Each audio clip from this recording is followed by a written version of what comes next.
കണ്ണും കണ്ണും കാത്തിരുന്നു മണ്ണിലൊരു പൈതലിനായി, കാതോടു കാതോരം കേട്ടിരുന്നു ദൈവപുത്രൻ പിറന്നുവെന്ന്.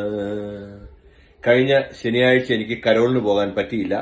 അപ്പോൾ നമ്മളെ സ്നേഹിക്കുന്ന, നമ്മളോട് താല്പര്യമുള്ള ഒരു ഭവനത്തിൽ എന്റെ വൈഫും പിള്ളേരും കൂടെ ചെന്നപ്പോൾ അവര് അവിടെ ഉണ്ടായിരുന്ന സാൻഡ്വിച്ചും അങ്ങനെയുള്ള കാര്യങ്ങൾ, അവരുടെ ഫുഡ് എനിക്ക് വേണ്ടി കൊടുത്തു വിട്ടായിരുന്നു.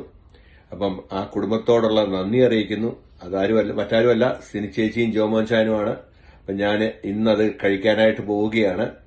അപ്പം ചായയുടെ കൂടെ തന്നെ ഞാൻ ചായയൊക്കെ ചൂടാക്കി ചായയുടെ കൂടെ അത് കഴിക്കുകയാണ്. അവരൊരു ഓൺലൈൻ ബിസിനസ് ചെയ്യുന്നുണ്ട്. അതിന്റെ പേരാണ് സൈറ USA. അതിന്റെ ലിങ്ക് ഡിസ്ക്രിപ്ഷനിൽ കൊടുത്തോളാം ഞങ്ങള്. അപ്പം അത് അതിനകത്ത് എല്ലാ ചുരിദാർ മെറ്റീരിയൽസ്, അങ്ങനെയുള്ള ലേഡീസിന്റെ ക്ലോത്തിങ് മെറ്റീരിയൽസും കാര്യങ്ങളും എല്ലാം അതിനകത്തുണ്ട്. നിങ്ങൾ എല്ലാവരും അവരെ സപ്പോർട്ട് ചെയ്യുക. Once again thank you Sini ചേച്ചി ആൻഡ് ജോമോൻ ചായൻ.